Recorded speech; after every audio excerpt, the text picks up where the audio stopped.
Mula noong si Ping Lacson ang naging chairman ng Blue Ribbon Committee, hindi ko na nakita itong mga may-ari nitong iba-ibang construction company na ito tulad ng QM Builders, yung Highton, yung Sunwest, bagamat sinasabi na yung may-ari nito ay si Saldico, pero sabi naman ni Saldico ay nag-divest na siya at meron yatang representatives itong kumpanya na ito, no, na pwedeng imbitahan, imbestigahan ng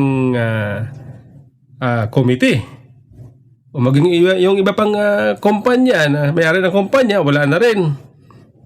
Ang nakikita lang natin ay yung mga may-ari ng yung mag-asawa, si Diskaya, mga Diskaya, yung may-ari ng Wawaw, yung may-ari ng SIM, yung mga engineers, sina Hernandez, Alcantara, yung sino ba yun? Mendoza. Yun na lang nakita natin eh. Di ba yung QM Builders, isa po sa malaking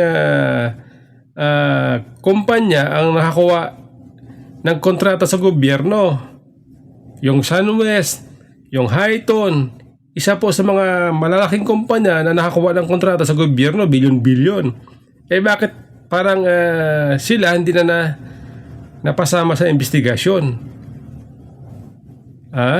Nung panahon nung si Marcolita ang chairman, lahat sila nandoon. Lahat sila na usisa na imbestigahan, tinatanong. Ngayon, wala na. Ano nangyari? Ping, Senador Ping, ano nangyari? Chairman, tayo po nagtatanong kung bakit hindi sila kasama ngayon. Katulad dyan itong si Magalong, di ba si Magalong sinasabi niya siya po may merong maraming alam patungkol saan malang flood control. Bakit hindi ipatawag ng Senado ngayon?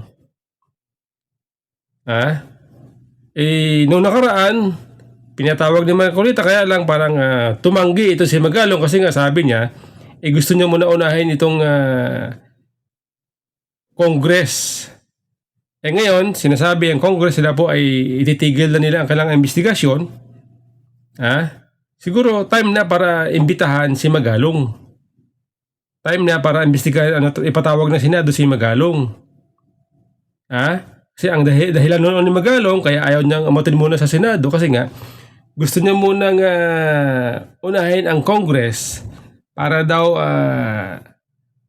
may tawag siya doon Kumbaga, sabi niya, nandun yung laban nandun yung laban, nandun yung kalaban, sabi niya. At itong Senado, sabi niya, mga friendly forces lang daw yung mga nandyan. Ibig sabihin, para sa kanya, ang mga Senado, ang mga senador, wala doon masyado ang kalaban. Ngayon, itong Congress, nagsabi na hindi na nila itutuloy ang kanilang investigasyon. Siguro time na para imbestigahan o ipatawag ng Senado si Magalong. Diba? O itong si Chavit Singson, nagsasabi rin. O ipatawag din. Yung alam ni Singson, sabi niya, yung baluarte ni Pangulong Marcos, Ilocos Sur. Ilocos Norte pala. Yung Ilocos Sur pala, yung kay Chavit. Yung Ilocos Norte, yung baluarte ni Pangulong Marcos, sinasabi na marami ding flood control ang mga Diskaya. So dapat ipatawag yan para malaman natin, di ba sabi, lahat daw walang sasantuhin. Di ba? Ipatawag na Senado. Chairman, Ping, patawag mo itong mga ito para naghihintay ang taong bayan Unfair naman Unfair naman na ang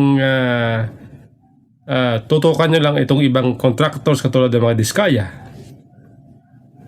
Di ba? Tulad yan, kahapon naglabas ng listahan itong DOJ na sinasabi yung mga individual na nagkomendang sampahan ng kaso. Oh, wala doon, hindi kasama doon yung may-ari ng ibang construction company. Di ba? Wala doon eh. Oh. Nandun yung mga senador. Nandun si Bong Revilla eh. Di ba? Nauna pa sila. O si ano nga, hindi kasama si Romualdez. Hindi rin kasama doon sa list ng DOJ para sampahan ng kaso. Wala eh. Kaya tayo po nagtatanong, Mr. Chairman Ping, sabihin nyo kung bakit, anong dahilan bakit hindi nyo na pinapatawag itong mga may-ari ng ibang construction company na ito. Nagtatanong po ang taong bayan kung bakit. Mr. Chairman, tuloy nagdududa kami. Nababasa ko nga sa mga social media para bang sabi di umano. Di umano. Pinoprotektahan nyo ito mga malalaking isda. Sabi yan sa social media, nababasa ko. Ako naman nagtatanong lang, bakit yung iba wala na? Anong mayroon?